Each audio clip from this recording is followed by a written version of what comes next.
From the Library of Congress and the Smithsonian National Museum of African American History and Culture. What can I put on a piece of paper? I don't know. It's the 11th. Okay, I need this. So what I'm going to do is just sort of record a little opening announcement for the camera, so it knows. Sure. So when they transcribe, they know who's here. And then, sort of like we did at the SNCC reunion, we'll just sort of walk through chronologically. I think that sounds good to you. Whatever's good for you. Okay, great. So, good afternoon. Today is Thursday, April 11th, 2013. We are in Culver City, California, recording for the Southern Oral History Program at UNC Chapel Hill and the Smithsonian's National Museum of African American History and Culture and the Library of Congress. I'm the interviewer today, David Cline, with videographer John Bishop, and today we are talking to Mr. Rick Tuttle. And I want to thank you very much for joining us and being part of this project. Glad to be here. So what I'd like to do to start with, I feel very strongly that in starting with someone's childhood, I really believe that the things that we go on to do later are very much informed by where we came from often. So with an eye toward that, if you could tell us a little bit about your upbringing and how you might see that figuring in your later work. Well, I was born in New Haven, Connecticut, and my father came from a long-time New England family, settled New Haven in 1638. My grandmother, Tuttle's grandfather, rode with the Connecticut regiment that a minute or two after the Massachusetts 54th was mowed down of the assault on Charleston at Fort Wagner. A minute or two later, these boys from Connecticut, who had been posted on the Sea Islands off Charleston, they were on the next assault wave. And he took this is a well-known story inside the family. That's the relevance to this. And Grandma Tuttle's grandfather, a blessed memory, took a bullet and later died on the Petersburg front. There's a recent Lincoln movie out called Lincoln, came out this year, where he had a grown-up person's decision to make, whether to accept the Confederate commissioners and make the peace. They come back into the Union and block the 13th Amendment to abolish slavery, which is why they wanted to get in when they did. Vice President Stevens was there on behalf of Jefferson Davis. It was a serious envoy. And Lincoln made a grown-up decision. I would have made the same decision. That is, take thousands and thousands more casualties at the siege of Richmond and Petersburg. Don't make the peace. Win the war and abolish slavery. The iconic photo of that's on all the postings around urban areas to advertise the movie shows Lincoln with his entourage on horseback riding through the casualties and the dead bodies at Petersburg. In a figurative sense, that is my grandmother's grandfather. He died on the Petersburg front, was wounded at Fort Wagner, and died on the Petersburg front. Now, we would hear about Monroe Gillette from time to time. On my other side of the family was Arkansas. And my mother's family had stories to tell of their own, of Reconstruction and the Civil War, which were very different stories. Stories of torture, stories of what happened when the Union Army came through, and they were very bitter stories. These are very vivid to a little boy. I'm the eldest in the family on that side, who listened to these stories from Mimi on the one hand, my mother's mother, and Grandma Tuttle, my father's mother, so on. So I was raised in these stories, and they couldn't even agree on whether to call it the Civil War or the war between the states. And very vivid memories on several occasions when they happened to be visiting at the same time. We were living in Arkansas, then Connecticut, Rhode Island, and northern New York. And we were an old school family. One or the other was usually with us 5 or 6 months a year, respective grandmothers. But they would sometimes get there at the same time. And the clatter of dishes as one or another, and silver as one or the other got up and stormed away from the table, vivified this history. And that made some impact. Later, Dad, there's a story in the family where Dad, oh, by the way, Monroe Gillette got into the Civil War as a man in his early 30s. And like much of the Union Army, in '64, when the enlistments ran out, and he wasn't a draftee, he'd been a 49er as a young man, and then he'd gone up there. One of the fascinating things about the Union Army, and in his case he was an enlistee, not a draftee, is they could have walked away from the war after 3 years. They re-upped. A vast number of those soldiers re-upped and continued the fight. He was one of them who did so. Dad went in that tradition. My father, in the Hitler War, the war against fascism, the Hitler Alliance, went into the Marine Corps at age 36. And they made fun of him until he won the all-Marine 100-yard dash at Parris Island. After the war, I remember we were, Mom and my mother and I and my brother and other brother, who she was pregnant with Alan, we were down in Arkansas in 44, 45, in Jonesboro, not far from Memphis, across the river from Memphis. And we were coming back, we took the Memphis train, and we were coming back up to Cincinnati, where we would switch trains and go on into New York and up to New Haven and go back home. The family made a decision to go back to the north. And a powerful story in my memory is that, and pertinent to all this, is the train broke down north of Memphis. A lot of the rolling stock was very old. There hadn't been trains built since the 1920s, Depression years followed by the Second War. And the joke was that all the people who lived on the fighting men and women who lived in Oregon, California, New York, fought in Europe. All the people who lived in the Carolinas and Virginia and Maine and Connecticut and New York fought the war in the Pacific. So the whole nation seemed to be on the move. The trains were jammed, the hotels were jammed. And the train broke down just outside of north of Memphis. And we were all anxiously looking at, or my dad was, I was a little boy, but I knew what was going on. I was 5 going on 6. Everyone was looking at their watches and fretting about would we be able to make the New York train. There was nowhere to stay in Cincinnati. And we were this little family, and Mom was pregnant with a 4th child, my sister. And me, the man of the family at age 5, almost 6. Dad was with us, and Mom and my 2 brothers. And we pulled in. As we pulled into the train station at the Cincinnati train station, great old-fashioned train station, there were rows and rows of tracks. At the far end, there were no other trains between us. We could see the New York train. And it was, as the trains do, getting ready to roll, it was, and Dad came off the train and turned to the, as he was getting off, turned to the conductor, with whom he had had pleasant professional conversations and checking on the time, and said, "Can you help us?" And you know, a little family, we have to walk all the way over there. We'll never make it. That train's out of here. It was about 2 minutes to pull out. And the conductor said, "Sir, I'm sorry, I can't help. I mean, schedule and the companies and all that stuff." Dad then turned to the porter, African American, the sleeping car porters union, A. Philip Randolph's union, as it turned. And he turned to the porter and said, "Can you help me?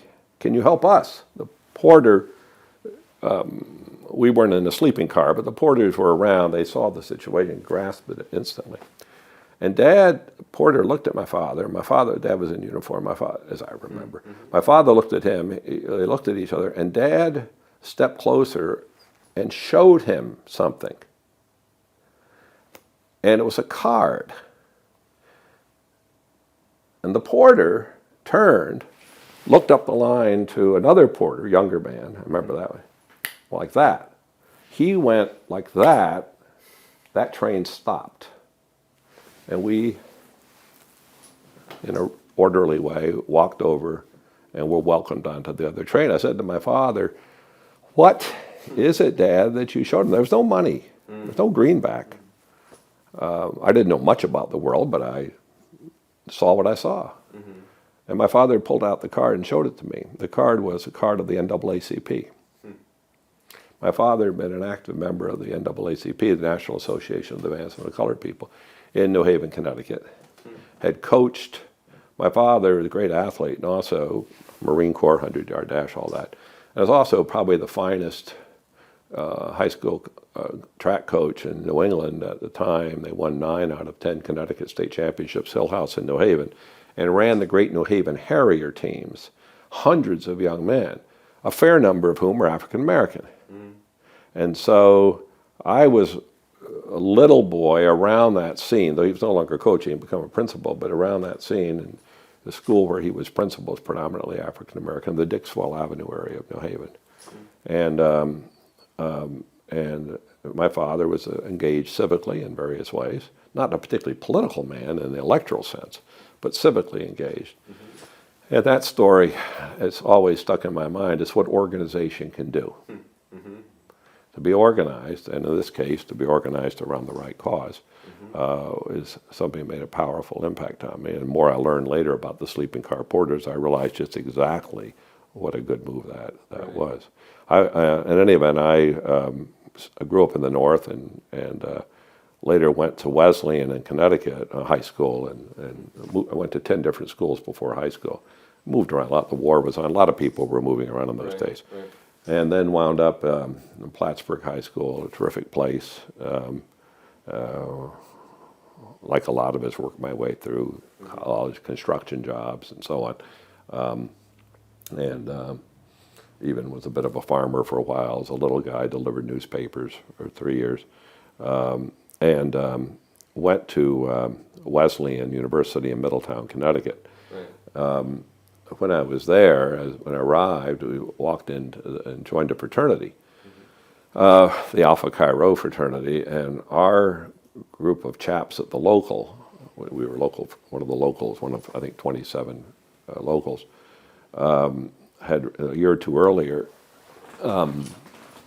discovered a clause that was a Christian-only clause, or I'll put it this way, to be a member of the fraternity, you had to pledge allegiance to Jesus Christ, and also there was a hidden clause, as I understand it, that was, though I never saw that clause, but our people, our fraternity brothers said there was a hidden clause about whites only. In any event, we became involved over the I wound up being president of the fraternity, active in the house, a group of, really quite a remarkable group of people, as it turned out.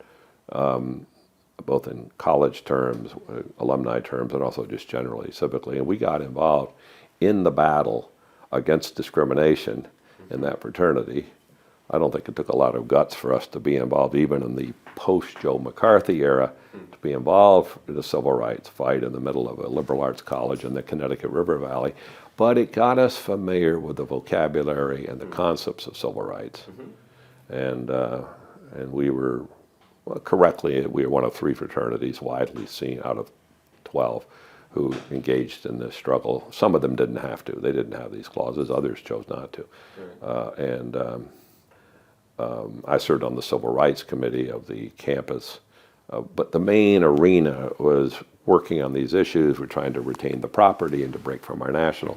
And we did. We gave them 1 year to change. When they didn't do it, we fired them. This was what year? Did you start? Well, I arrived in 1957. I had broken a hand and playing basketball, as a matter of fact. And the joke was, oh my God, Coach, it's Tuttle's shooting hand. They put me in the games anyway. Out of all, it's Tuttle's shooting hand. The coach said, so what? In any event, but I broke my hand a couple of times. The second time, I just took advantage of that to take a year off, which I did, and did a lot of reading, a lot of thinking. That year happened to be 1960, which is a heck of a year to take off. And I think it made some difference in my life because I graduated in 1962. The battle with the fraternity national went on through those years. So were you there at Wesleyan when the sit-in movement began in the South?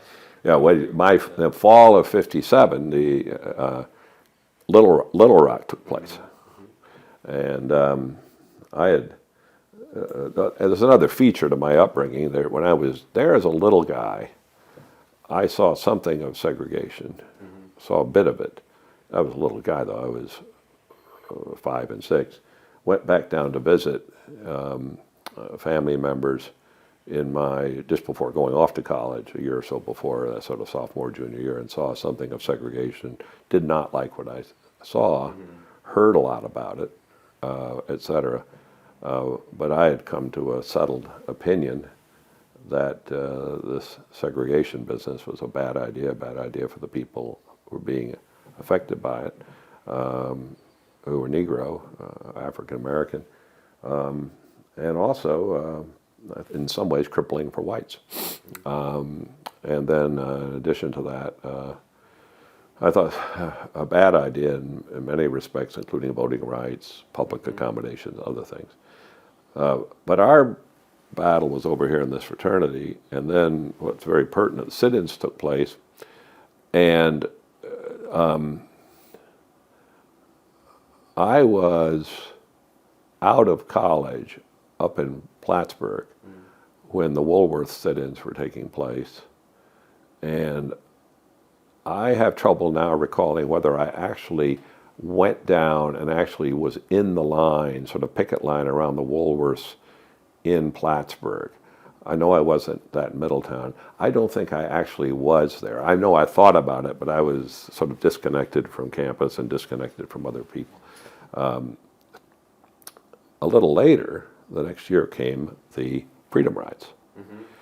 And something very important to me was that there was a professor at Wesleyan who had an instructor, actually, named John McGuire, who was, Professor McGuire was a religion teacher. I was not one of his students, but several of the fellows in the fraternity were, and this was a pretty bright group of students and not easy to impress. And they were very impressed by Professor McGuire, who had come from Alabama. He was at Yale Divinity and then had been recruited to teach at Wesleyan, and he did, and went on to a career there for a while. He wound up out here as president of the Claremont Graduate School and so on and so forth. In any event, he received this we knew contemporarily, that he had received a phone call from his friend at Yale, William Sloane Coffin, that after the Anniston bus burned, which is in most high school and college history books, survey books, and was all over the press, on the first of the Freedom Rides, that he said we have to try from here. It's a call of conscience. And John, I know the call went, John, I know you have final exams coming up. This is May and he's a first-year teacher. And there's a rather famous moment where, in the world of the campus at Wesleyan, where he, I remember hearing it and then later reading about it in a book by George Plimpton and Gene Stein, it was on the Robert F. Kennedy funeral train. They interviewed people who were on the train in 1968.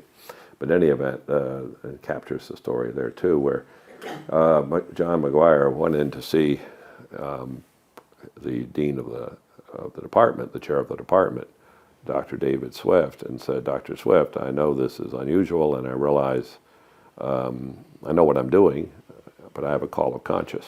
I have a call of conscience. Oh, John McGuire had roomed at some conferences with Dr. Martin Luther King also. And he said, I have a call of conscience, and I know we've not finished the semester yet, but I'm going to join William Sloane Coffin and some other people in New Haven and go down to New York and go on the Freedom Ride. Whereupon David Swift stared at him for a minute, Chairman Swift of the department, picked up the telephone and said to his wife, please pack my bags. I've got some young, foolish professor going on the Freedom Rides. I better come too. So he did. Yeah. And without going in too far into the details, Swift was a senior person around there, and as the saying goes, when Swift went on the Freedom Ride, Wesleyan went on the Freedom Ride. My roommate and I, at the time, both Don Walls and I, had both said to one another, not knowing about the McGuire, the faculty to faculty, about no student recruitment, we had said in the Anniston bus thing that we were primed enough in this struggle to say, we want to go on the rides. But literally, the bus had pulled out before we could get ourselves there. We were not operational. Right. It didn't happen. Right. But I know, I don't just suspect, I know that I came to a settled conclusion that when other opportunities would come up, I'd do my best to, in fact, get into this. One thing about the Freedom Rides, the genius of the Freedom Rides, it's not as widely articulated when in the literature it comes up, but understood at the time. I might as well mention it now, and I don't speak as a participant on the Freedom Rides. I was not on the Freedom Rides of 1961. It was clearly interstate travel. Right. And going from state to state. There was no question about it, that the Commerce Clause was clearly involved, and that therefore that forced the issue. And whoever over at CORE, Congress of Racial Equality, thought this up, assuming they also grasped that, which I think they did, and there have been earlier efforts in the 1940s to do this out of Cleveland and such places, Ohio. It was a stroke of genius. And they went down. I then came out to, when I graduated, this was in 61, the next year, 1962, and graduated, and then decided, kind of on a whim, to come west, to come to Los Angeles for a year, sunshine, play basketball, maybe play some tennis, and enjoy the beach and chase the young ladies. And I figured I'd go there for a year and then go somewhere else, come out for a year of graduate school. And it turned out I was admitted to graduate work here and some other places. I came out, and my college roommate, Bruce Corwin, was extremely helpful. It was Bruce and Steve Trott, who's now on the Ninth Circuit Court of Appeals senior status, former Associate Attorney General in the Reagan administration, former Chief Deputy District Attorney in Los Angeles, former United States Attorney, who he and Bruce Corwin, along with a man named Paul Cable, who's deceased, were the ones, each at separate times, were the ones who forced the issue in the fraternity. We had a precipitating clause that we'd break from the national if it affected anyone in terms of joining. In other words, if it was a real issue, not a theoretical issue. And it affected Steve Trott and Bruce Corwin. They said, if that clause is there, we're not joining. They had been educated to the issue, prepped for the issue, and everything else. And Bruce Corwin and Steve Trott are two of the most remarkable in their lives. They're both men my age, two of the most remarkable individuals I've met. So this was here, or this was at Wesleyan? It was at Wesleyan. These were first-year college students. Remember, I'm a year ahead of them, because I had come in the year before, and they come in. They're also class of '62, fraternity brothers. Trott, this is before your time and before your parents' time, both of you. But Steve Trott went on to be one of the famous highwaymen. Michael row the boat ashore, Michael row the boat ashore, hallelujah, Trott. So they figure into the story a little bit later in other ways. I came out here for graduate school, and why don't I pause and let you... Okay, I'm rolling again. Okay, so so let's just pick up there where you cut your ad to Los Angeles. And what graduate program did you enroll in? History. In history. Right. And I came west, and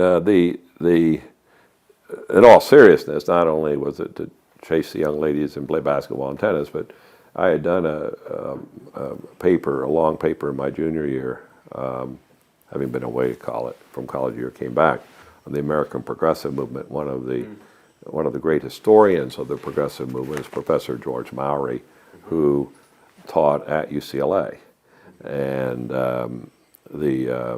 and I arrived and found his seminar was filled. But me being me, I marched into his office hours and said, Professor Mowry, I came 3,000 miles to work with you. I've read every single thing you've written that's been published.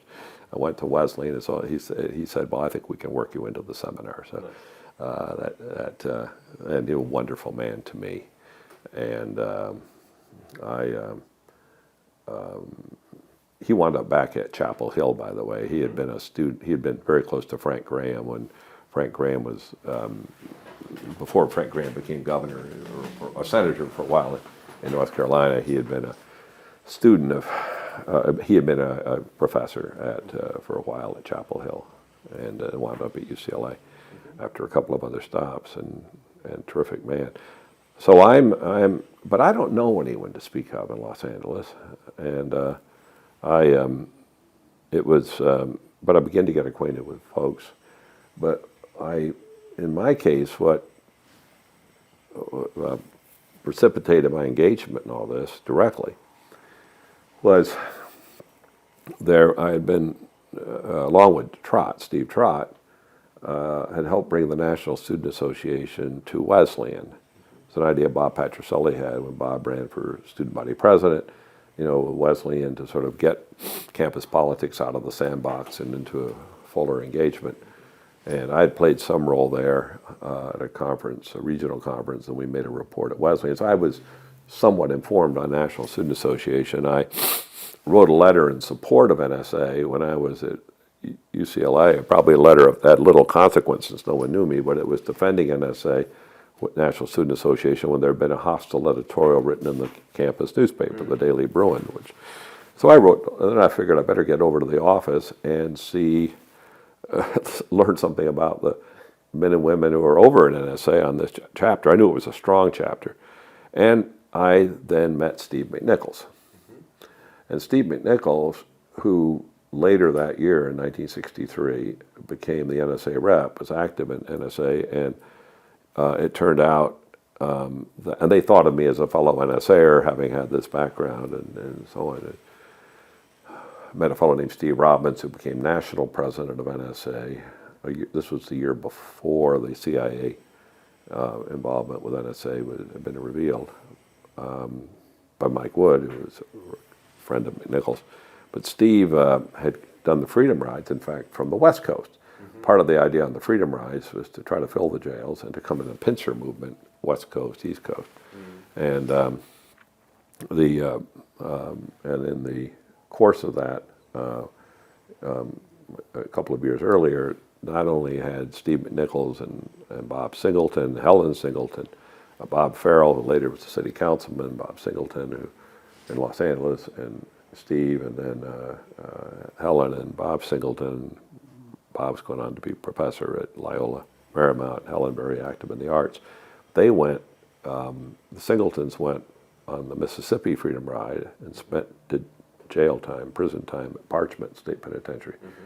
And Steve McNichols and Bob Farrell had gone to the Houston rides. And McNichols had been very badly beaten. In that ride, and in fact, he'd come out here as a very good tennis player, and was going to forego that the rest of his life. But we saw each other and became acquainted. He did a very good job of bringing interesting speakers to the campus. He brought Chuck McDew, who was one of the heads of SNCC, also brought Malcolm X. It turned out we had hosted Malcolm X at Wesleyan, and had spent a fair amount of time with him, because at our fraternity, actually, we had a tradition of having people, it's these small colleges, you do this, some have people for dinner and so on and so forth, and really make a full day of it, sometimes a weekend. I actually spent a fair amount of time together with him, read a lot about him, and then here we are 3 or 4 months later, after the summer, bam, in the fall, having seen him in the spring, see Malcolm X again. We're there, we recognize each other, we chat, I explain, I'm now in graduate school out here, following him around, and he laughed, he was relaxed about it, and we, or indicated he was relaxed about it. And then went on to, and McNichols brought in, had a very strong building civil rights consciousness, and staying connected. A little later was civil rights, head of the civil rights division of the NSA. I then pick up an article by John Poppy, who had written for either Collier's or Look about the Student Nonviolent Coordinating Committee and the efforts of Sam Block and Charles McLaren and Willie Peacock to register voters in the Mississippi Delta. And it was quite a story, harrowing experiences, the segregationists trying to get them. It's a world of of people not taking them in, and then finding places to stay and registering voters. And people, when they did try to register to vote, being cut off the welfare rolls by the county governments. We're talking LaFleur County, Tallahatchie County, and so on. Either in the county or not far from the county where Emmett Till had been killed in 1955. This is 8 years later. I read it, very moved by it.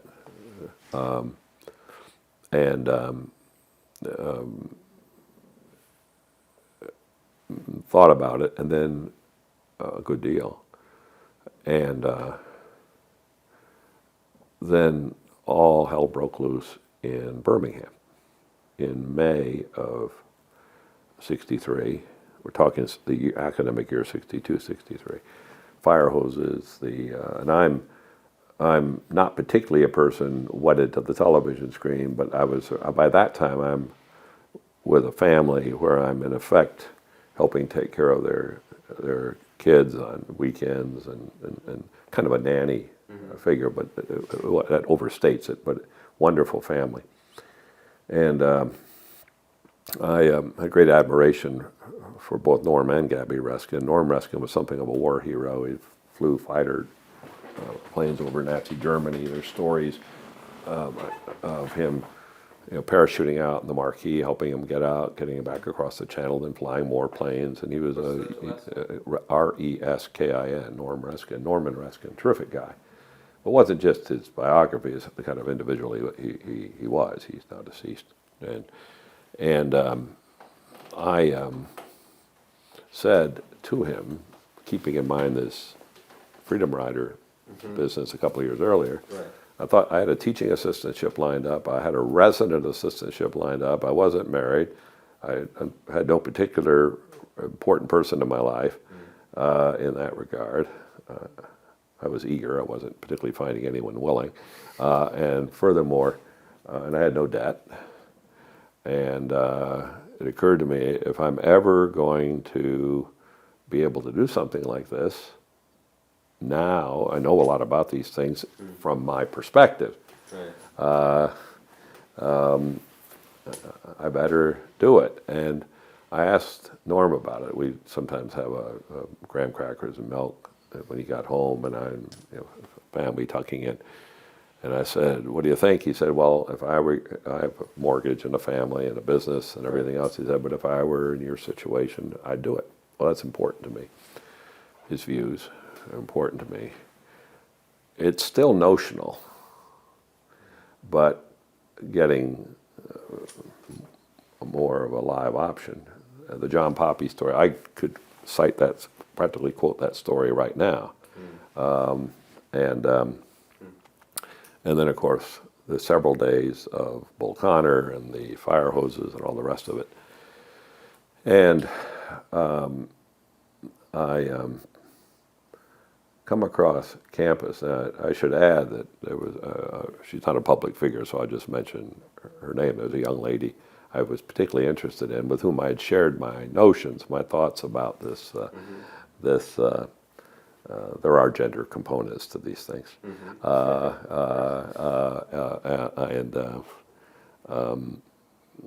It shared my thoughts about this particular article, the John Poppy piece. I had no, from time to time, I had no car. From time to time, she'd give me a ride home to this place I was staying, and so on and so forth. And she's a terrific young lady. And so I am in the student, the Kirchhoff Hall is where the student, it's right next to Ackerman Student Union. It's really part of the student center area there. And I am going to my mailbox to pick up the mail the next day or so after this conversation with Norm Reskin. And I bump into McNichols. And I say, "Steve, I'm thinking of going down to help out with SNCC." I mentioned the John Poppy article, which he may have been the one to point out to me in the first place. It's possible. And I'm thinking of going down to Mississippi. McNichols says, being McNichols, he says, "Well, terrific." I said, literally the words were, "I am thinking about." Right? Give a little. Right. He says, "Well, it turns out Sam Block and Charles McLaren are going to be at the University Religious Conference Center, which is right next to the UCLA campus. They're going to be there tonight." And I'm helping out on their visit. Remember, he had Yeah. just been elected, this is now in the spring, he had just been elected to NSA rep. He had civil rights credentials in the first place. And he said, we can arrange a ride. And as I opened my mouth, the young lady walks up, whereupon Steve turns to her and says, Rick is going to Mississippi to help. And I said to myself, speaking of myself, I said, my man, it looks like you're going to Mississippi. So These things work. Yeah. so Yeah. I went down. It worked out. We made the arrangement. This is in a world before cell phones and all the rest of it. But in any event, somehow McNichols had primed these chaps. I would meet them again. This was in, I guess, late morning, early afternoon, and rendezvoused again with them at the URC around with Steve at around 5 or so, and about 6:30 or 7. It was a conference on civil rights to tell the story of what they were doing, and these fellows had already been told about me and were agreeable to it, and then McNichols says, well, there's some people you need to meet, and in addition to that, if you're going to do this. And so with a mutual friend, a man named Paul Albert, whom Steve knew was a graduate student at UCLA and very active and progressive and liberal and left causes, originally out of Ohio, more mature, in his 30s, grad student in the sociology department. We go over to a party in the Hollywood Hills upon the election of a man named George Brown, who had just been elected to Congress early in the 62 elections, this 63, and very newly elected city council member Tom Bradley. And the group of which Steve was, to which he was referring me, and the people hosting the party, I mean, a variety of people get involved hosting parties, but the core of this party was a group called Californians for Liberal Representation. These days, we'd probably call it Californians for Progressive Representation. It was really quite a remarkable group of people. To give an example, 2 of Tom Bradley's first 3 deputy mayors came out of this CLR group. Anyway, some years later, in any event, come to this party and introduce me, and with the idea that Congressman Brown might be willing to write a letter that I could have with me, saying I'm a volunteer, asked by him, written on congressional letterhead, observing voter registration practices in the South. Yeah. The theory wasn't that it would do anything for me if I was in the hands of officials, but rather if I was in a situation where my life was in danger from people who were not officials, who might hesitate if they thought in some way I was federal, Right. or at least federal. And so George Brown was rather remarkable, a man puffing his cigar. This whole UCLA connection, he and Tom Bradley had roomed together at UCLA and so on, at the co-op. And he puffing a cigar and all the rest of it, and nodding, he agreed. And sure enough, a week or so later, I'm in Mississippi and this letter arrives. He did take care of it and sent it. And it may in some ways have been helpful. Then I went and stayed overnight. So let my folks know. I had the decency to, my daughter pulls a stunt like this. Right. Heaven help her. But I'd called my folks, and my mother, remember, is from Arkansas, and she said, honey, not Mississippi. But I went. Anywhere but there. And I went, a couple of other places too, including parts of Arkansas, but that was her quick reaction. And so I went down with them and arrived in Greenwood. Had you ever been to Mississippi before? When I arrived, I and showed up, and it was a ride. 3 fellows. We drove straight through, and Sam Block and Charles McLaren, really very remarkable, both African Americans, very remarkable organizers and leaders in their own way, even before the Civil Rights Movement.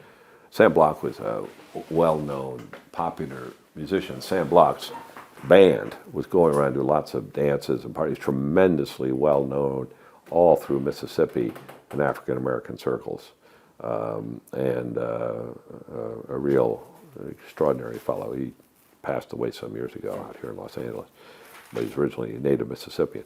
So in any event, I showed up, and when I was there,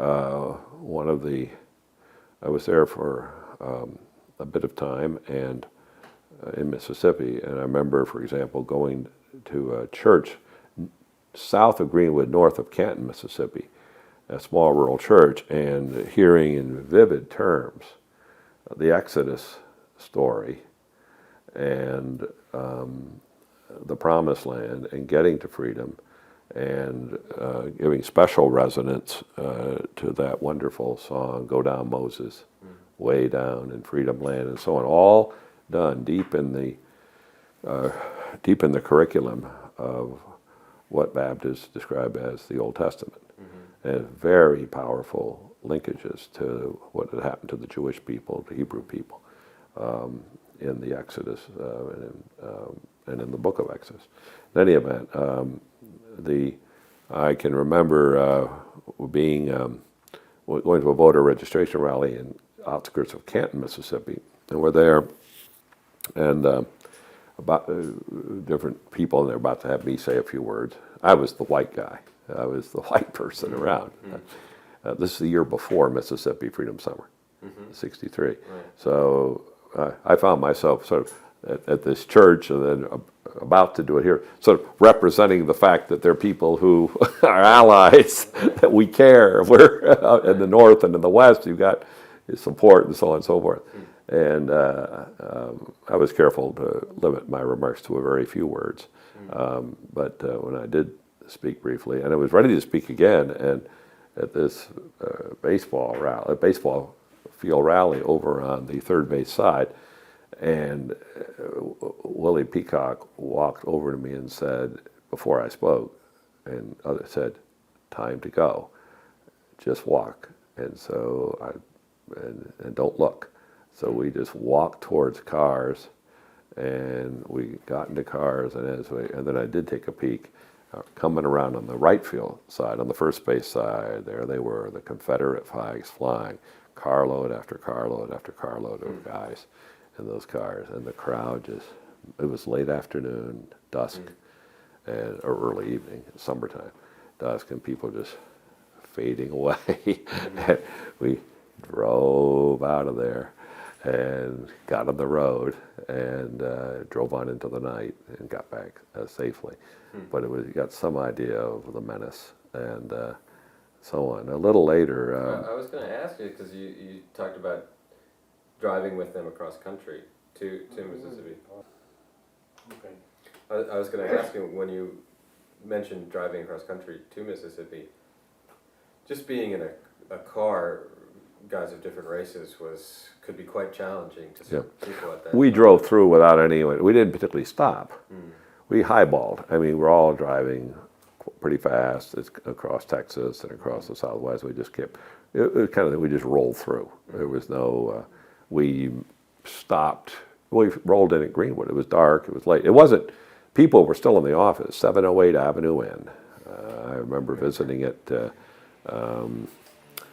after Rebecca and I married. We went back and visited it in 2008, just after the November election, and went to that spot. You know how you remember certain addresses, and the building's gone, but the footprints still there. The stoop on where a lot of serious discussions were held, the cement stoop, is right there. Still there. Oh yeah, lots of. This was when I say the SNCC office, I should modify that right away. It was the Council of Federated Organizations, COFO, Right. which was SNCC, NAACP, CORE, and I may be leaving SNCC, NAACP, CORE, SCLC. And I think everyone had the wisdom. I had nothing to do with this. All done before I came along, and I'm a very minor figure anyway in that constellation of people. But we can have our differences in New York and Washington, maybe even in Atlanta and other places.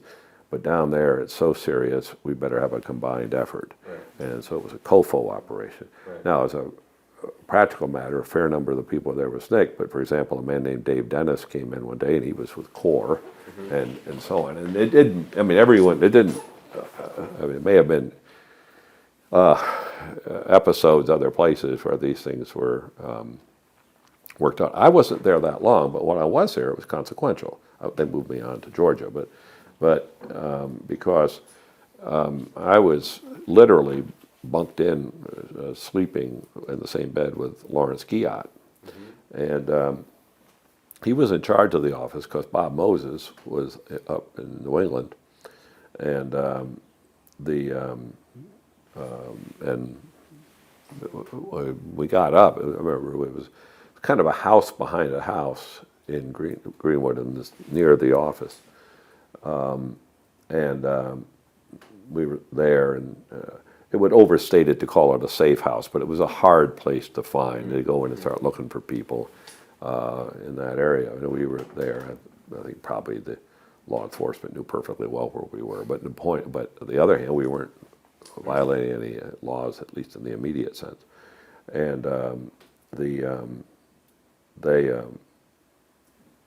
remember Guillot got up and somehow it had word that Mrs. Hamer had, in other words, he knew this when I was awakening. He got up before I did, so no cell phone. So he somehow, maybe it had been a phone in the location or someone came over to get him, and I didn't realize that.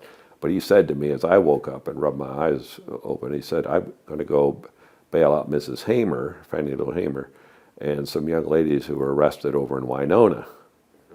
And I started to say words to the effect of, do you want me to come along?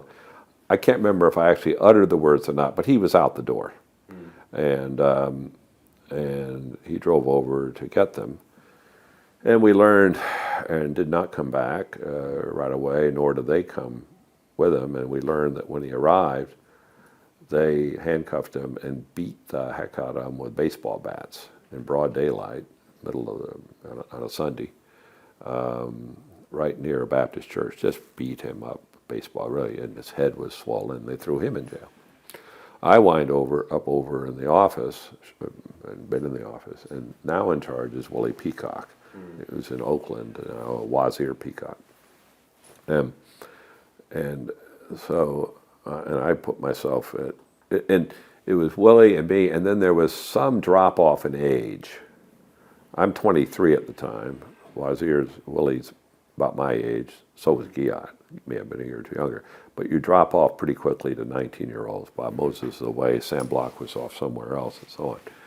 And that figures into it. So, you do what you're asked to do, and so on. And what I did, everything I'm saying I did, right now I did at the direction of Willie, and we worked very well together, and with me essentially doing what he suggested. And he had some brilliant ideas, one of which was we realized, remember, this is Mississippi in 1963. It's much closer to the Mississippi of 1955, Emmett Till, Mississippi of 1935, Mississippi of 1925, and so on, than it was to Mississippi after the Civil Rights Acts, the Voting Act, much different, there was no local law enforcement presence, and the FBI, the local FBI director, I happened to pick up a local paper, was running for state legislature, an all-white, lily-white primary, and the Bureau was not particularly interested in being involved in civil rights per se. They were much more interested in communists and the civil rights movement, so on and so forth. Like the local sheriffs ran their little fiefdoms.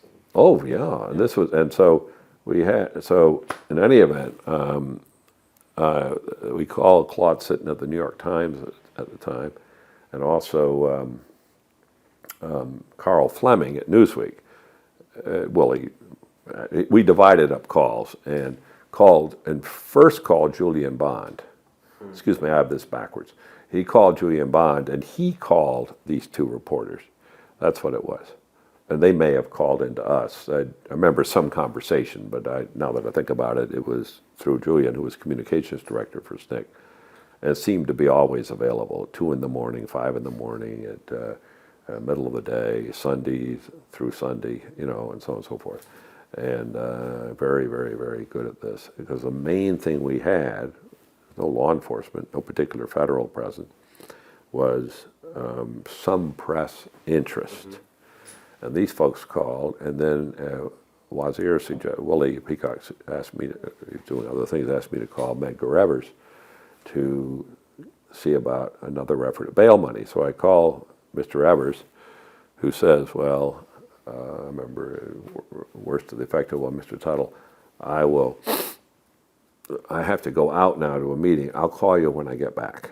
I'm just going out the door. He's very, and he probably was thinking to himself as he fumbled for his keys or reached for unlock the door to go into his home. Well, I've got to call that fellow back up in Greenwood because of Mrs. Hamer and Giat and so on and so forth. And it was then that Byron D. LeBeckwith murdered him. So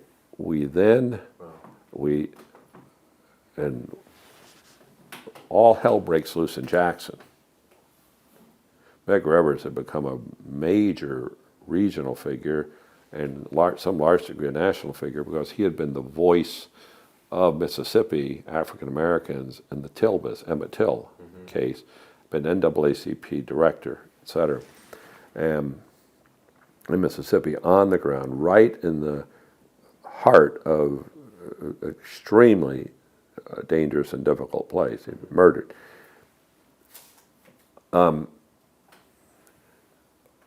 Willie Peacock gets another idea, because we can't find, or we can't seem to find where Mrs. Hamer are, the young ladies, June Johnson, the others who were with her, and now Giat. And the danger was, the thing we were worried about is they were being moved around. Then everyone's responsible, no one's responsible. Right. You wind up, people are dead and missing, and I'm sorry, and a jury can't decide, and DAs can't decide who to file against, and so on. I'm talking about including well-meaning people. Right, the whole thing, because the underlying structure, and the chances are in a segregated, all lily white situation, you're going to get people who simply want this stuff excused and go on in life as usual. So it's very, very dangerous. It turned out they were in the jail the whole time. We just didn't know it, and we couldn't find it, and the usual sources of information, for one reason or another, dried up. It was pretty good underground, because generally white folks down there in that setting didn't realize that African Americans, at least is what we thought, could understand what they were saying and so on. But that got shut down, which that itself was concerning. The normal conversation in front of people and so on and so forth. So Willie Peacock suggested I call the governor. So I did. And we scripted it. He scripted me. I explained just who I was. You know, I'm quite new here. I'm a UCLA graduate student from California. I'm here helping in the civil rights effort here. He took the call. I went through, and governor took the call. And I said just what I said, and said that let me go back a step. After Mr. Evers died, I started to say all hell broke loose in Jackson. And that's the famous moment when John Doerr, iconic moment, comes down the street holding up his credentials saying, "I am John Doerr from the United States Department of Justice," and so on and so forth. So it's interesting, because Medgar Evers, in two ways, one I'll get to perhaps a little later, even in death, continued to play a helpful role in the civil rights movement, and in this case, in the case of Mrs. Hamer and the others, as Willie Peacock and I said to each other a year or so ago, we were talking about this, because I was basically doing what Willie said. We kept them alive. And it's hard to remember this, but people would disappear. There were people being shot. And, for example, in the Medgar Evers thing, Mr. D. LeBeckwith didn't bother to wipe off his prints. He just put down the rifle, went on about his business. There were all sorts of stories about this. There was no legal remedy here, nothing. So in any event, we weren't sure what was going to happen there. What did happen is they were being badly beaten and brutalized in the jail. They'd force trustees, African American trustees, or prisoners to beat them, Right. and so on and so forth. In any event, I did exactly what Willie Peacock suggested. I called and did say to him, "Look, I'm here. I'm who I am. I give him my name. Probably a wiretap around here somewhere on this, and I'm probably more than one." And we know that you've got your hands full in Jackson. They pulled in everything: fishing game wardens, highway patrol, everything they had, because of these demonstrations, where Jackson was teetering on the edge of even more serious problems. I said, what I can report to you is that if Mrs. Hamer, Mr. Giat, and the others, and I named their names, and Al Ponder, June Jackson, a couple of other people, if we're not notified where they are and how they can be, their release can be secured, there will be major demonstrations up here in the Delta, here in Greenwood. Parenthesis, he knew what I knew, because Dick Gregory had come out some months earlier, and actually there had been public activities around the civil rights effort in Greenwood. And so the governor said to me, "Well, son, are you threatening me?" I said, "Sir, I'm not threatening you. I'm new here. I'm simply reporting to you. I'm reporting what I'm told, and I'm asked to call you. So I'm just telling you what's going to happen." And I'll never know, or probably never know for sure. Maybe you folks will find out as you go along, or it'll become evident in some way or other. But we had a timeline, a deadline on this. We need to know by such and such a time. It was later that day. And before that deadline, a couple hours later, the Highway Patrol, which last time I looked, reports to the governor of the state, Highway Patrol called and indicated where they were. They were at the jail, so where we could go and get them bailed out. Andy Young flew in. Andy Young actually drove in. He had been at a conference, I think probably in Alabama and Birmingham. This I pick up from talking with him about it years later. He came in and with bail money to go get them out. And I still remember, this is a very tough situation in Winona. And I still remember thinking the 23rd Psalm as I go through the valley of the shadow of death, as he, understanding everything, got in a car and drove over to Winona to bail them out. And he has a whole story he tells about getting them out, and he did, and brought them back. Meanwhile, word reached through this network, I'll use the term underground, through reliable sources, that Mr. D. LeBeckwith, who was from Greenwood, which is where the COFA office was, and had demonstrated his willingness and his capacity to do murder, said he was going to go kill the white boy. I was that white boy. So they realized that danger, and so they put me under a blanket after half a day, I guess, of discussing it, and took me to Memphis, to the airport, and flew to the SNCC office in Atlanta, and went in there. And from there, SNCC was, I went on to Chatham County, I went on to Savannah, but when I was in Atlanta, SNCC was always, to its great credit, pushing, in those days, pushing the envelope. And there had been a settlement reached by the civil rights organizations and the Atlanta authorities to take it easy in Atlanta on various civil rights activities, particularly lunch counter sit-ins and so on and so forth. But SNCC wasn't necessarily always part of that consensus. And so I was part of a group. I remember one day walking down to desegregate a lunch counter. And I remember passing by, it was at some distance, I'd say 40, 50 yards away, but I had a clear line. I could see Lester Maddox out in front of his restaurant, and he had a pickaxe handle. And he was out there. I don't remember, which is sort of his emblem. I don't remember him specifically having the pickaxe handle, but I remember him out there, his visible figure, pointing and gesturing and so on and so forth. But we went on by to another restaurant, and I remember we were at sit-in there, and this is just a, straightforward restaurant, sit-in, desegregation, standing on the shoulders of the sit-ins in 1960, there we were. It was all before the 1964 Public Accommodations Act, Civil Rights Act, and and I still remember, pretty vivid in my mind. There's a line of black and white. We're there. We're in Atlanta, not in Mississippi and not in rural Georgia. And a lady had this, the waitress, who was so upset.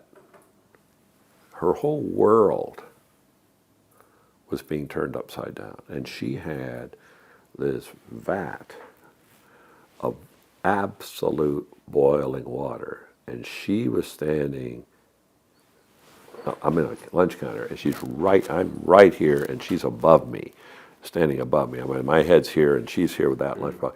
And there were African-American here, and African-American here, a white person here. She's standing right there.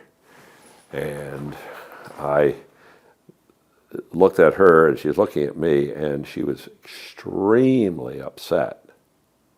Behind us were some reporters, and one of whom I'd run into, I'd gone to Wesleyan, he was a graduated Williams just that spring. His name is John Kiffner. And John Kiffner was down covering the civil rights movement for the Berkshire Eagle, which is Berkshire, Western Mass. And he later went on to a very distinguished career with the New York Times, as widely known as a reporter's reporter. We're talking Beirut, we're talking the Fred Hampton killing in Chicago, on and on and on. But he's standing there with his, I had my back to him, so I take it he was standing there with his notepad and others, and it was a very long 45 seconds. Right. A voice at the far end said, "All right," and he called her by name. "All right," he said, "now let's all settle down." And a police officer walked in, kind of wrapped his baton down, turned to our picket captain, and she stepped back. He was an officer doing his duty. And he came in and he turned to whoever was in charge of us, and then there was a moment or two, okay, I wasn't in the command of this, I was doing what we wanted to do. But I take it was not a day we were going to go to jail and take an arrest, and so we moved on and left. As we walked back, John Kiffner said to me, I'm going to put away my notepad, I'm going to join this effort. No, excuse me, that's not what happened. As we walked back, we talked about it. Wesleyan, Williams, small colleges, Common Ground, and so on. Went on back. Very shortly thereafter, that conversation did not happen that way, it happened in another place. Went back to the SNCC office, and there were marches going on in Chatham County, Savannah. And and the people in the SNCC office in Atlanta, one of whom was Casey Hayden, another of whom was Dinky Romilly. Casey Hayden for sure, and I think Dinky Romilly was the other, talked to me, to Bruce Gordon, whom I'd met. I've been there a few days. And also a young man named Joe Iyer, who was 19 or so, a student at Haverford College. Bruce was, I'm 23, Bruce a year or so younger. Had been in the military, had done a little time at, I think, CCNY, and then at either Morehouse or Morris Brown studying theater, but joined the movement, African American. And we had gotten acquainted in those few days around Atlanta, and they had sized us up some and so on and so forth. And they said, well, we'd like to send you folks down to, 3 of you down to Savannah.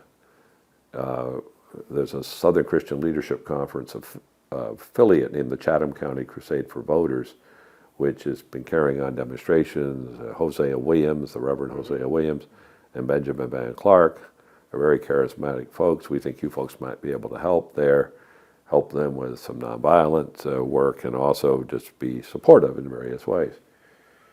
So we drove from Atlanta. One of these things, you do it, you just go do it. So we drive down to Savannah. Who are the other two again? Bruce Gordon and Joe Iyer. And so we drove down there, and I remember we arrived at night. They were at church in Savannah, and the place was packed. And they had been doing these night marches. This is for desegregation of the public facilities, restaurants, hotels, the DeSoto Hotel there, and other things, employment issues, so on. Voter registration was more than most places. I'm not saying it was as good as it should have been, but the Chatham County Crusade for Voters, actually, Mr. Williams' wife had run for a county commission, I believe it was, and that was electoral campaign a year or two earlier, hence the Chatham County Crusade for Voters. They were at some variance for the NAACP chapter there, which is working in its own manner, but Jose was Williams and Benjamin Van Clark and others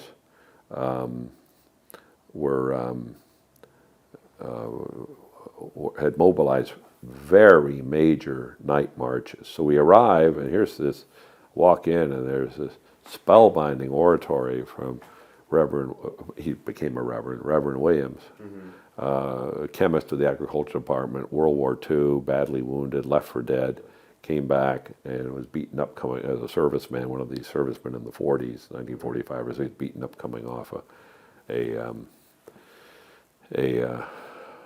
train or bus upon returning to service, etc. But anyway, a remarkable man, and he'd gotten his college degrees at one of the Atlanta colleges, and the child of a man named Blind Tom and a lady, and just a remarkable guy, a terrific individual, and children and so on and so forth, but worked for the U.S. government and a chemist, ag department.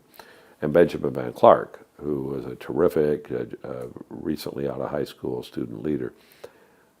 I still remember the scenes when, it's more than once, but that night was the first time I saw it. I said, all right, now we're about to go out on the march, and we all know what'll happen, and in terms of discrediting us, if weapons are found on anyone. So please put your things in these baskets. They pass around these baskets. And there was the clattering clink of brass knuckles and sappers, all kind of knives, switchblades. But think of the political consciousness that took. Yeah. Think of the commitment to civil rights and what that meant, what they were willing to do. And people were willing to forego that normal things that one carries in self-defense and so on and so forth. And so off we go on the marches, and they're quite regularly, and what are called mass meetings in these churches, and we go on to, we stay at a place, we go upstairs. I didn't particularly notice the first night or two where we're staying, and it didn't dawn on me, the place we're staying is a house of prostitution. And it's something that I've thought about a good deal since, and that is, what you have, the ladies were there, and they knew who we were. We acknowledge each other, I see them, and we're upstairs.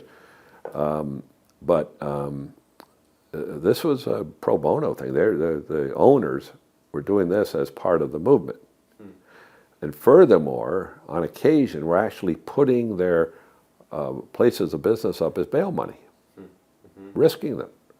It's really quite remarkable if you think about it a bit. And after a few days of marching, one of the most darn fool things I've done or agreed to do is they came to me, the leadership came to me, Ben Clark, and said, well, Rick, remember, I've been out there marching. I'm one of 2 or 3 whites, and one of 2 to be literal about it. And these marches, all kinds of cameras. All those public marches. And click, click, click, live eyes were a little glazed from the flash bulbs and so on. And this or that, journalists, security people, others. So, and plus just people found it interesting. So there we are. And they say, well, we're going to have you engage quarters away from here, and we want you to go to white supremacist meetings, to public meetings. So I go and agree to it, and I get a place to stay. And you have some question, what do you do during the day? I mean, what do you do with your time? I saw Bye Bye Birdie so often. I kept going to the same movie over and over. There are 2 shows, and there's a library there, and I would basically tuck myself in and then go to the meetings, which were on the outskirts of Savannah in Chatham County, and would... now that I think about it, I don't remember how I got there. I may have walked, I may have taken buses. I don't remember exactly how I did, but I did. And these were not, tiny secret conclaves. These were public meetings held by people whose world was turning upside down. Right. Was this the Klan, or was it one of the meetings? One of the meetings was Klan, a public Klan meeting. Possibly 2. The others were white supremacist meetings. Yeah. Committed to segregation. There was people would be introduced here and there who were introduced as the deputy, as our good friend so and so is with the police department, et cetera. You had some of that going on and so on. Here I am in these crowds, having marched around publicly for for several days, and but the assignment essentially was to have an ear there, have eyes and ears there, and let the folks know in the civil rights movement if numbers to call and things like that, if there was any imminent risk or threat or anything else. I got no serious information. I did and at some point they basically said, "Why don't you, we've tried that. Okay, now let's come on back in." So I came on back in into the civil rights, back to the place where I was staying, back into the office, and was there for a few days. And then one night, and it happened to be a night, only time I was there, where I was sick. I just got good old-fashioned sick for a day. So I slept in. That day, at night, all hell broke loose in Savannah. A fire broke out, someone burned a building, things got out of hand. The context was Hosea Williams, Ben Clark, and the others were all being thrown in jail. So there was no real leadership in the Savannah structure. Oh, by the way, something I need to come back to. A day after we arrived, John Kiffner shows up and says, after what happened in that restaurant, I've decided my place is not to be a reporter, but to join in this effort. And he did. And Kiffner put away his reporter's notebook and made it clear he was part of our effort. So he was also part of our group. He'd come in and was there that summer. In any event, we all hell broke loose. The governor indicated he'd be calling out the National Guard. A day or so later, Andy Young, Reverend Young, and Reverend Bevel, James Bevel, come to Savannah. And so they're in the office. I am now in the office of the Chatham County Crusade for Voters, and with these fellows, and all of a sudden there's and a couple other people, and suddenly a kind of a commotion at the door. Voices raised for a minute, then in come several police officers from the Savannah Police Department. And they walk up to me. I'm behind the desk. I happen to be standing behind the desk phoning, or I may have stood up when they came in. I'm on the phone with someone. And I get off the call, and they walk up to me and say, you're under arrest. We have a warrant for your arrest. I said, at that moment, I realized I had one major assignment. Say what? The major assignment was for them not to realize who else was in the room. They picked me up, that's one thing. They pick up Andy Young and James Bevel. They picked up two of Dr. King's big 5 or 6. Reverend Abernathy, Andy Young, Jesse Jackson's not yet on the staff, James Bevel, who'd done Birmingham, Andy Young, whom we mentioned earlier, and so on. And Andy and I did see out of the corner of my eye for a moment that Reverend Bevel, Reverend Young got very interested in the floor as they were sort of walking away, easing themselves away. And I say, well, I want to see the warrant. Right. They pull out a piece of it. I said, I don't see my name. I say, there it is, John Doe, white. I say, my name is Rick Tuttle. I said, that's good enough for, John Doe's good enough for us, son. And so they cuff me and take me out, and I stay south of being obstreperous, but north of being so docile that they start to look around the room, and they have their job, which is to get me out of there. They take me out down the stairs, and as I go down the stairs, a reporter from United Press, who knew who I was, is coming up the stairs, and he sees me, and I think to myself, oh, my poor mother. So we get in the car, and they take me down to the jail and go through the process. And I remember that night, I had enough sense to keep my clothes on, and they put me in solitary, so I'm in solitary. And I'm this light on my face. It's pitch black. And I hear a voice, a disembodied voice saying, I'm not in the Klan. Hey, Bubba, wake up. I'm not in the Klan. Hey, Bubba, wake up. I'm not in the Klan. And I sort of wake up on my own pace. I'm not in the Klan, but now I'm awake, and I'm sort of sitting up, and he's a guy looking at me, sort of a rugged-looking guy, a nice tight crew cut. I'm not in the Klan, but my brother is. So I happened to know that night the Klan was marching in Savannah. Big night march. Right. On top of what had just happened. Right. The governor's all over the place on the Governor Sanders. And they keep me there in solitary for a bit. They bring us down to court, and they had me in there along with, I'm going to use the term number 45. It could be off. It may have been 41 or 49, somewhere in the 40s. Other civil rights people, including Hosea Williams, and much of the structure of the Chatham County Crusade for Voters SCLC operation.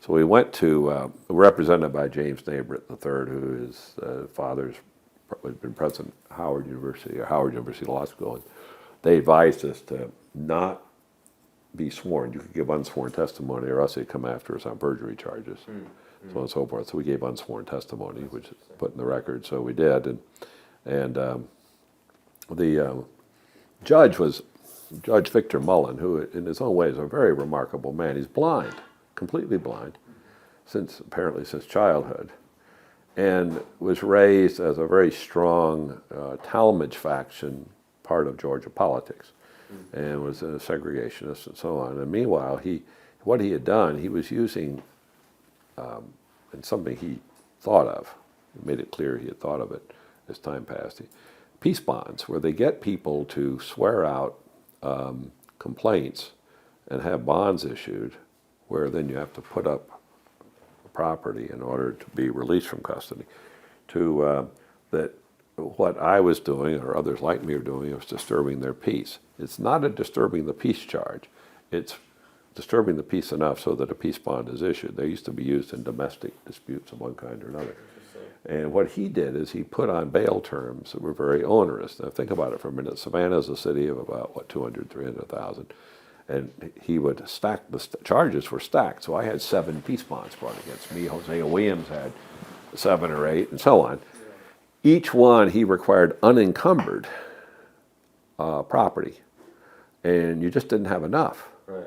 And so what you de facto had done with 49 or 45 or 50 people, and then someone would be let out, Jose would be let out, then they put him back in and make the charges again. Anyway, what I recall is that the gentleman who was the one who was in court, who gave testimony that I had disturbed his peace, he himself was an older gentleman and couldn't identify me in the courtroom, plus I had not been there. Right. But even across the courtroom in a day, and so on and so forth. Anyway, so I go back in. Later, Ronald Goldfarb, who's made something of a reputation for himself years ago as expert on bail and preventive detention and this sort of thing, was that fall was lecturing at the Yale Law School, and a friend of mine, Peter Dibwad, who had gone to Wesley, an acquaintance of mine, was, as he put it, dozing in the back, and Ronald Goldfarb was discussing onerous bail bond cases, and Peter describes that he woke up to the fact when my name is mentioned as part of this this case. Well, so they kept me for a while in solitary. It turned out not far away was Hosea Williams. I realized he was there, but we were careful to speak to each other because we didn't know who else was standing there listening. Sure. We couldn't see, so on and so forth. And then they put me in the white cell block. So I went into the white block, and across was a wire screen, and across on the other side were the prisoners in the jail who were African American, the males. The young ladies were upstairs, and including Bruce Gordon, who had been thrown in. Mm-hmm. Also, he'd been picked up on one of these things. So I'm there, and coming into the jail were, and I wasn't quite sure what would happen, but I had a pretty good idea. Because I'm in there, and they're putting fellas in there who pick up on car hijack, on car thievery, drunk driving. Very busy there, late Friday night, Saturday, and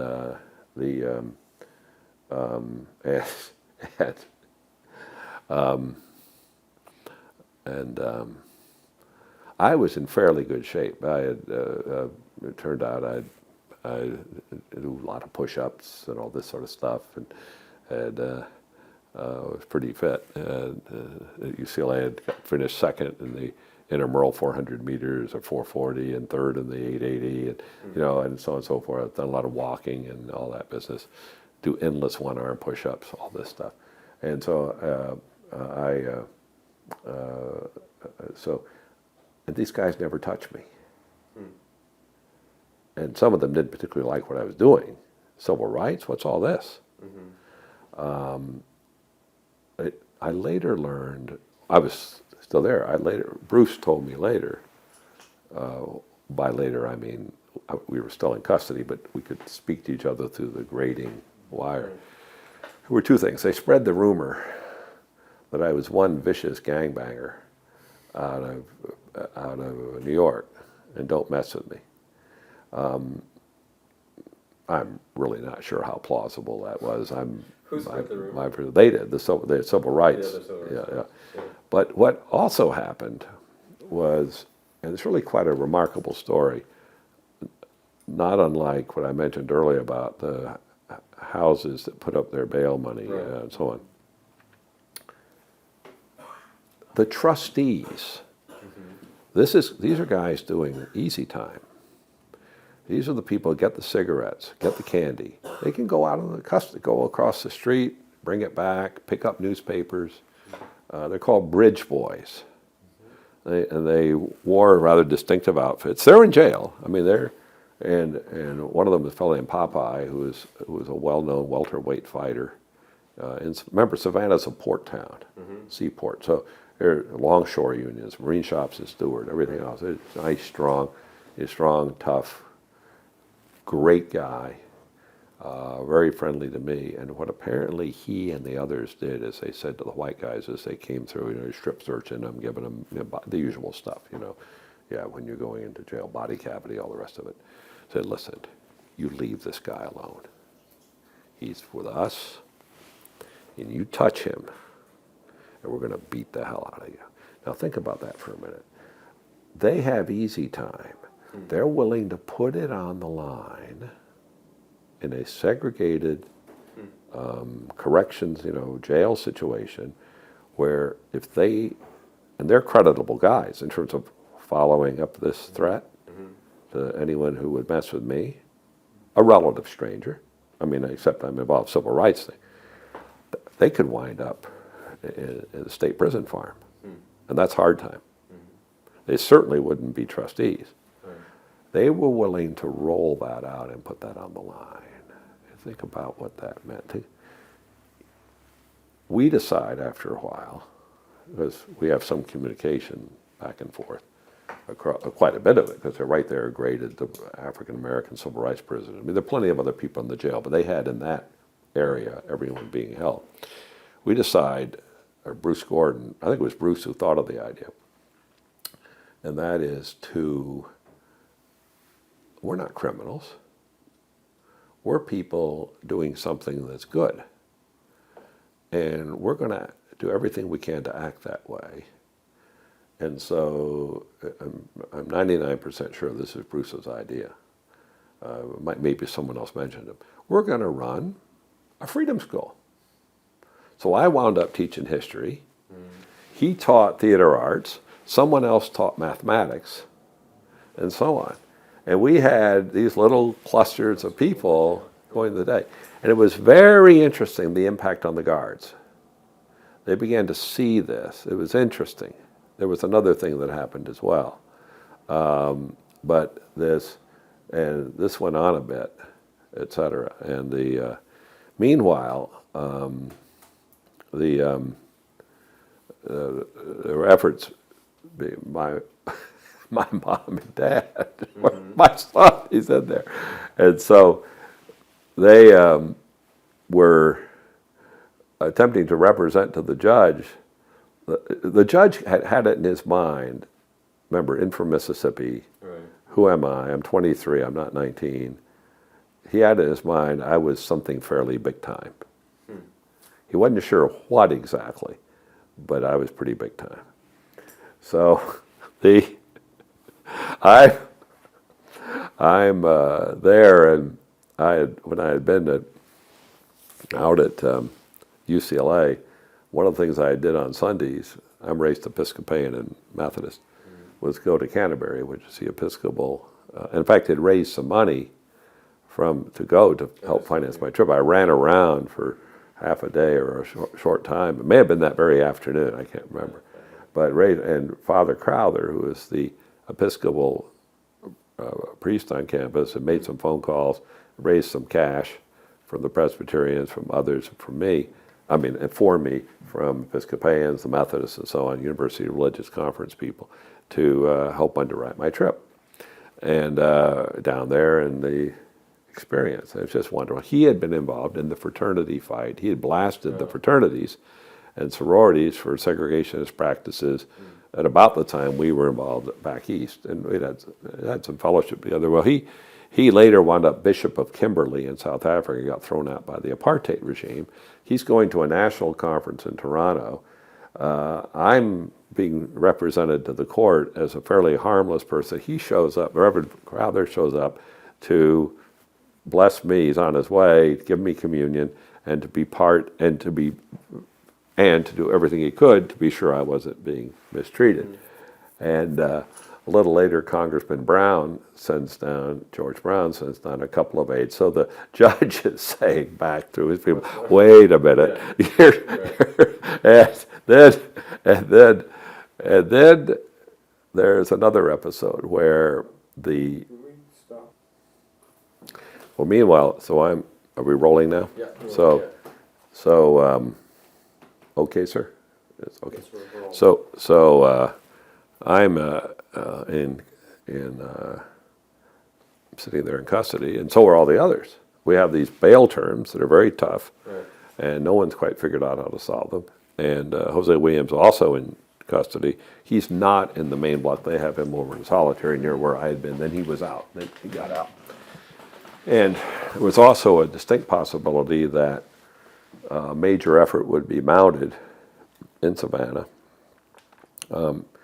It was a summer where lots of people went to jail. Tom Hayden, in his memoir, actually took the trouble to have the research done, or did it himself, as to the number of people who went to jail in that 1963 period. It was the Birmingham, bracketed by Birmingham over here in May, and the March on Washington, Right. followed by the bombing of the killing of the children in Birmingham, and the church that was blown up, dynamited. In any event, a lot of people, there's a lot going on. Right. And we thought we might get relief from the Fifth Circuit Court of Appeals. The problem is Senator Eastland was talking about splitting the court, judicial chair. And so the court was hesitant to become involved. The presiding justice had the same last name I do, Albert Parr Tuttle. So there was always a little sense I might be related. I made it clear I wasn't, but I get asked that from time to time. In any event, and the NAACP legal defense one was spread out all over the South, all over the place. Or so. So my folks, plus the word is, A, there are very few whites there. B, my dad is with the National Aeronautics and Space Administration as the education program director. And it becomes, in a minor but significant way, fairly newsworthy. This fellow's here, and so on and so forth. And I had been perfectly aware of the fact when I went down that part of the assignment of whites who go down there is to do what we're told of civil rights people and to work with them. At the same time, perfectly aware of the fact that if we draw fire, we're going to get a lot more attention to the cause than a lot of other people would. I understood that. In any event, the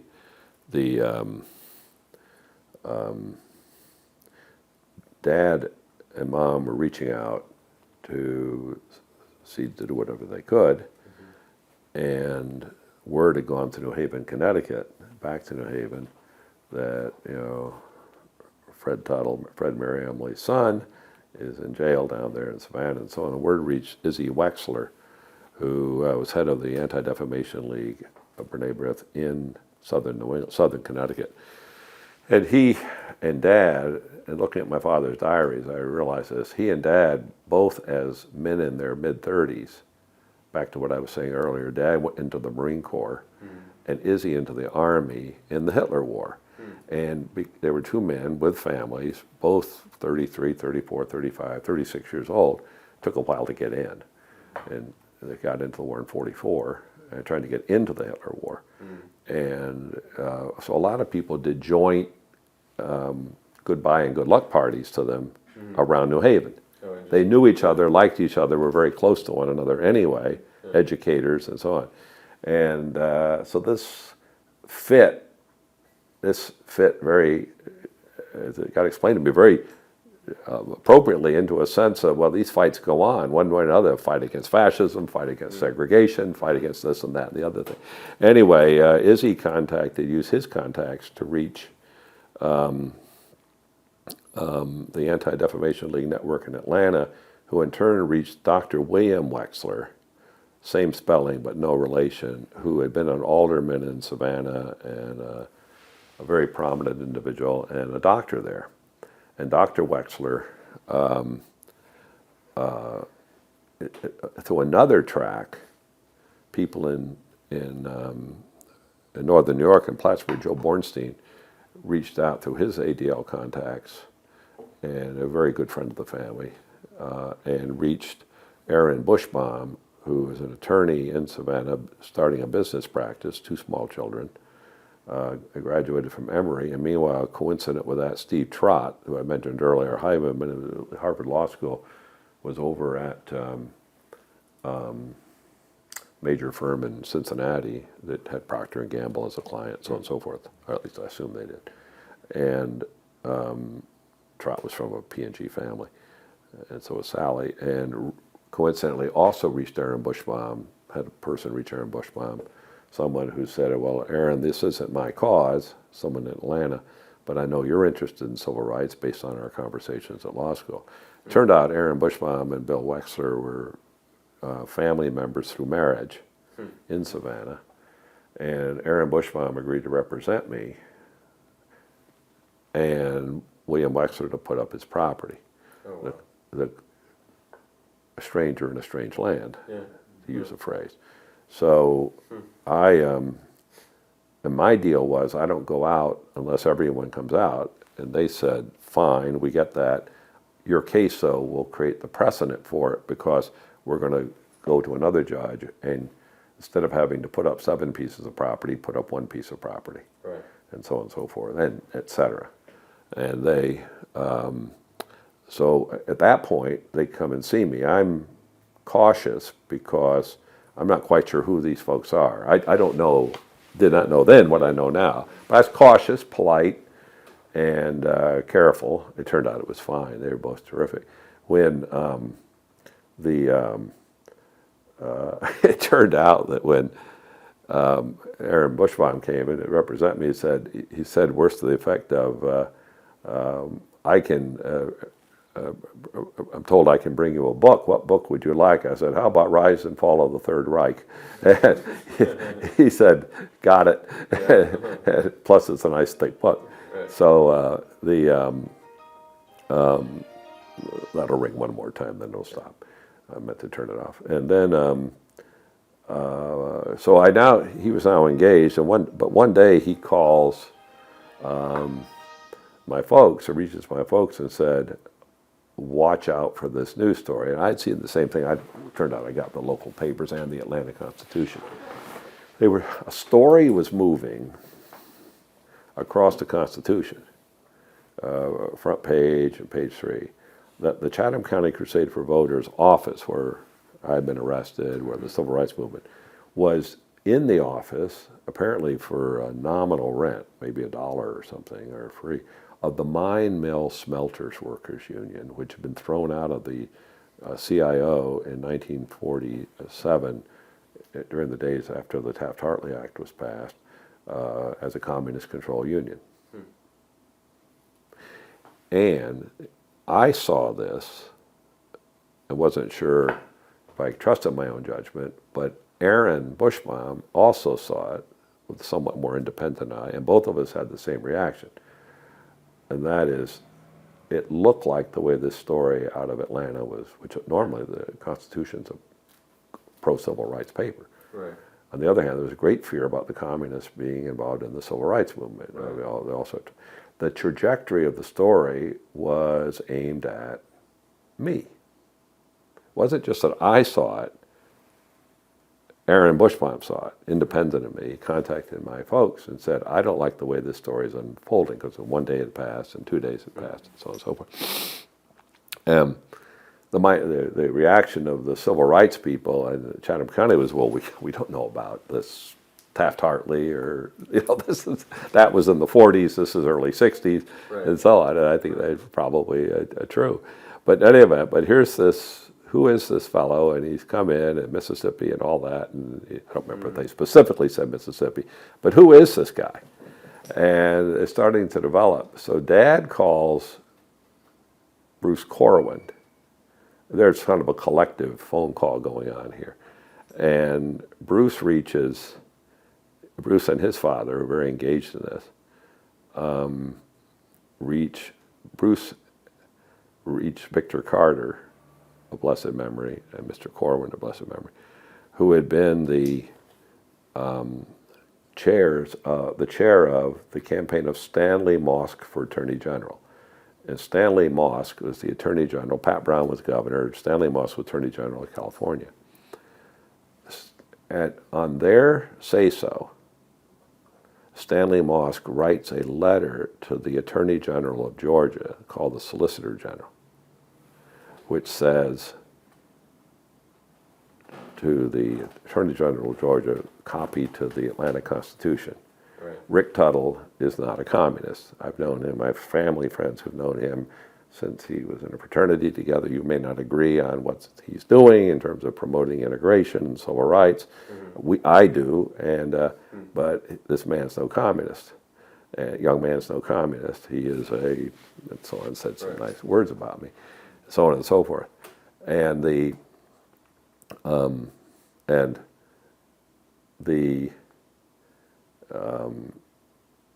but another thing happened. My mother called her girlfriend. Her girlfriend, and she had been married the same summer, she to my mother to my father, down in Arkansas, and this lady had married a man named Frank Cherry. Frank Cherry went on to become governor of Arkansas before Faubus and so on. He was a Truman loyalist against the Thurman forces, in the states' rights 1948 battle. It was a big dividing line in the South.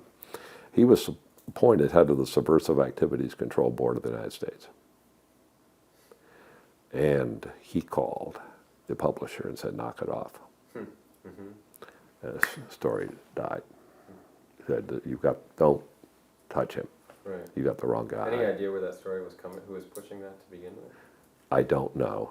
In fact, something I've not done is gone back and I've gotten a little curious. That interview we had a while back when I was at the SNCC conference and thinking about this one's gotten me. I basically haven't, except for that time and one other time, I haven't really sat around and reminisced much about this, but it stirred my curiosity to go back and pull those, which I can do. I'm going to pull those old files and have a look at it. I might have a better idea later, but I'm just giving you a recollection of contemporary events. In any event, what happened was which all gets to the point of what allies can do. Because I was bringing to the table, I'm just doing what I'm told by the civil rights people, but bringing to the table a constellation of forces that was really rather considerable. And I suppose was part of the insight that the civil rights leadership had, both at SNCC and other places, in terms of Freedom Summer the next summer. I'm not saying they modeled it on something I did, but there was probably enough of us doing this here and there to suggest that the benefit might outweigh the cost. I have no idea how others in the SNCC office, SCLC, NAACP saw it. And the following summer, the Scope project that Dr. King put on is one to put people in there. But when I was there were very, very relatively few of us. But it was accomplishing part of what I had intended, which is to raise consciousness, get people discussing at the dinner table, everything else, whether to get involved in Fred Tuttle's son and Mary Emily's son, all this sort of stuff, et cetera. And then we went to Mr. Bushbaum, Aaron Bushbaum, and Mr. Wexler came with him. I was there. Went to another judge in Savannah who made the rulings we'd hoped for, and also, and then also arranged. There was also part of a package that arranged that the others also got out of jail as well. They went back in. His name was. I'll think of the court's name in a minute. He was very nice. He saw me. He's a native of Savannah, and he said to me after the proceedings, after he'd ordered my release, Dr. Wexler was there to provide his property bond. He took me aside and said, "I'm sorry about all this, what's happened." It's he didn't have to say that to me. It was very, very nice of him to say it. The others got out, and I, meanwhile, went back up north. It was part of the deal of my getting out, that I would leave the area, get out, and I would risk his property, because Judge Mullen would go after it. Oh yeah, I could risk this man. I gave my word that I would not cause any trouble in Savannah, and it was over. It was by now it was September, early September. I came back up north, and everyone got out. In jail, not only had been... What was the original charge? It were these 7 peace bonds per each of us, that we had disturbed the peace under a Georgia statute, disturbed the peace alleged to have disturbed the peace of the people who had sworn out these. And apparently, Judge Mullen made no secret of it. He invited this procedure. Sure. As he saw it, from his point of view, he was quieting things down, and and took this on. Savannah, standing on the shoulders of what happened, because Hosea Williams was now out, had been out for a while, through a variety of techniques. Before the Civil Rights Act passed, Savannah became the first city in the South to desegregate. They had biracial committees, everything else. I also want to be clear and fair about this. The mayor of Savannah, Malcolm McLean, was widely regarded as a moderate. He had beaten the other faction sometime earlier, but he was. And the other thing is that I think important to say this, and that is in the context of my being in custody in the Chatham County Jail, the comments of that fellow notwithstanding about his brother being in the Klan and so on and so forth, I got a good deal of negative attitude from some people. There were some of the guards who were okay, but there were two things I saw that in embryo suggested some shift of attitude. One was the reaction to these freedom schools, where you could sense it, even among the more hardline guards, of a look of a kind of respect. And there was a second thing that happened. I was in custody. I was there for a month and a half. And I was in custody when the March on Washington took place. But we could hear it upstairs on the third floor. We could hear the television. We could hear it. We couldn't see it. And I was released a few days later, but in September. But I detected a shift on the part of everybody, because after the March on Washington, there was some recognition began to settle in that the civil rights side might win and might get civil rights legislation passed. There's certainly no, very tough, there's certainly no great grounds for hope for quite a considerable period of time. Things were pretty bottled up and everything else. But that was important. That march was important. Back to Mr. Evers for a minute, without making too much of this point. Even in death, Medgar Evers was helpful in terms of the release because of the Governor Barnett phone call about, we know you got your hands full in Jackson, and we're prepared, or I can report to you that there will be demonstrations here in Greenwood, and have someone phone us, and so on and so forth.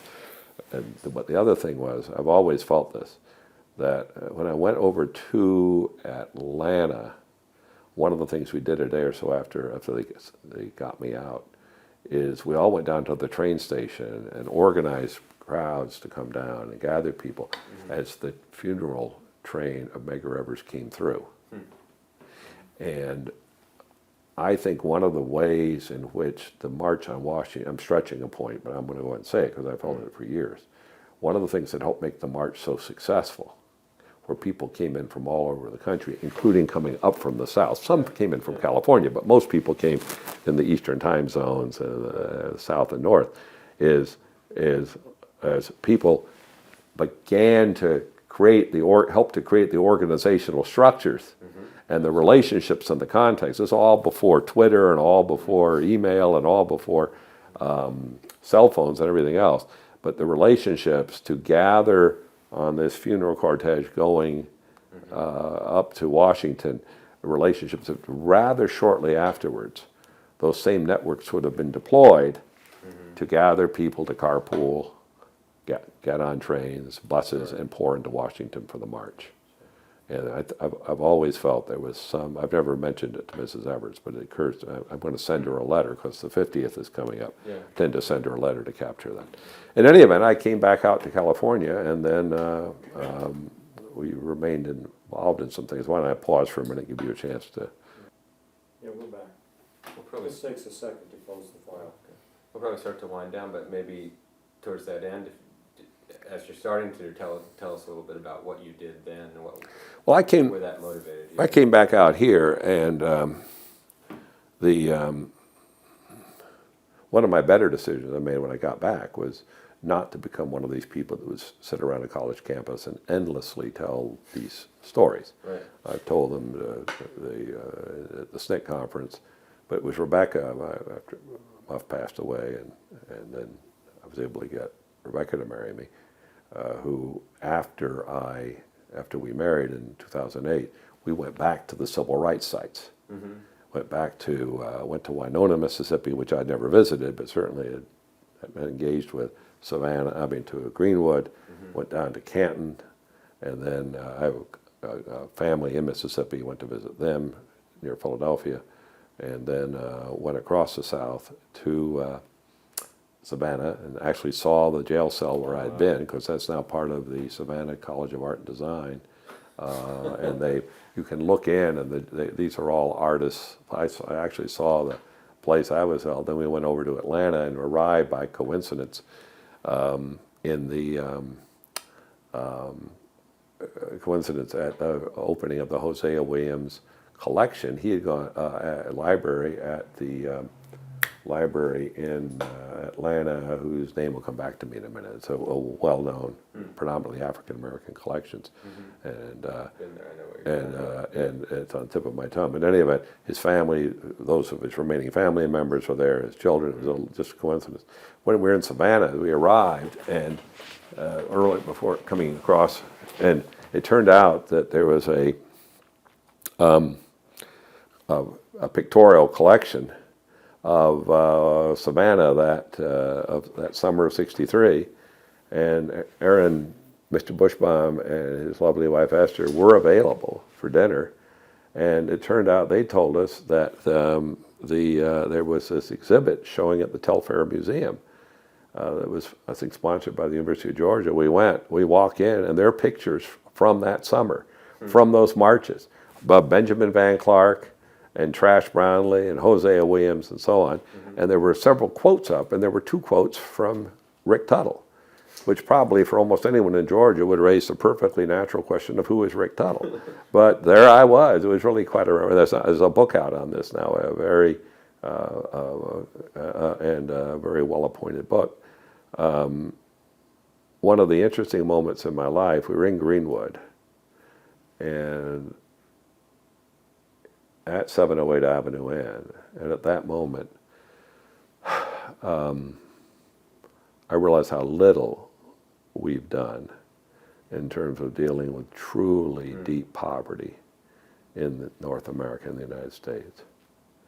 One of the more moving moments I had is a few minutes later, after leaving the place where the COFO office had been, where I'd been when I went to Mississippi. We went to a store. We were looking around for people of an age where they might, have some memories together and spend some time together. And some workmen pointed us in the direction of a store a block or so away. We went over to the store, and as we pulled up, we were driving a rental car, good-looking black rental car. It's about 5 years ago. I hop out on one side, and Rebecca, looking very fit, hops out on the other.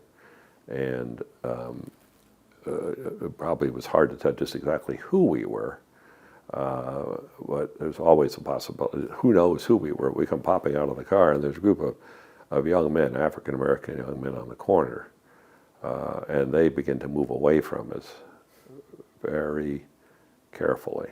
They don't know who we are, what we're doing. And we walk into the store, and it turned out there was a lady there who had been around. She'd been a young lady, 14, 15-year-old lady, around the COFO office, the SNCC office. And the next thing we knew, we were all singing civil rights songs. Her sister was there, someone else, in this little general store. And a couple of the fellows who'd been outside came in to buy a cigarette, buy one cigarette at a time. And they get the picture. And when we walked out, the warmth of their receptions, one of the most moving experiences I've had, ever. But back to 1963, came out, and what happened a little later is we form a group on the UCLA campus and near it at the Religious Conference Center, the YMCA, the Student Coordinating Committee, and engaged ourselves in a two-pronged effort. Bob Singleton was a co-chair of it, and Russ Ellis, who was head of Campus Core, and me, and we busied ourselves in the fight for fair housing, the No on 14 campaign. Right. We registered every weekend. We'd mobilize over 100 UCLA students. On election day, we had over 900. We lost the referendum, eventually won in the courts. A major mobilization. And we also were, in effect, a Friends of SNCC group. Mm-hmm. We did all sorts of things to generate support, including working with Paul Albert, McNichols, and others. Mm-hmm. I'm not sure Steve was directly involved in this. He's over in the Civil Rights Division of NSA and part of this time.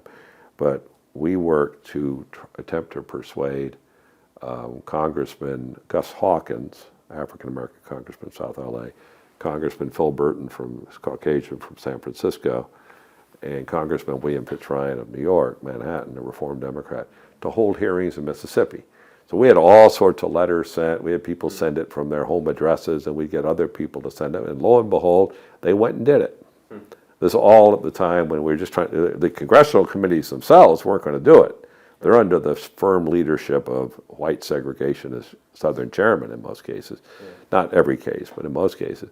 But these folks went and did it, and that helped a bit. We did all sorts of things, and were involved there. And then, of course, the connection between the civil rights movement and the free speech movement at Berkeley is palpable. Jack Weinberg was raising money for Mississippi, and so on.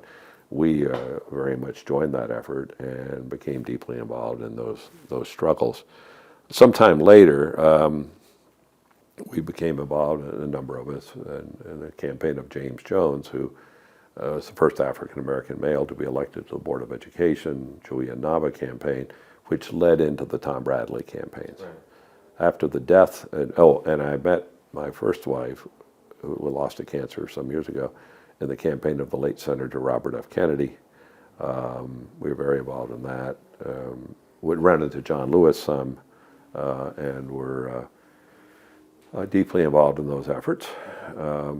And like a lot of people of that generation, we had 5 assassinations in less than 5 years. It was a combination of Mr. Evers, Medgar Evers, President Kennedy, Malcolm X, Dr. King, Senator Kennedy.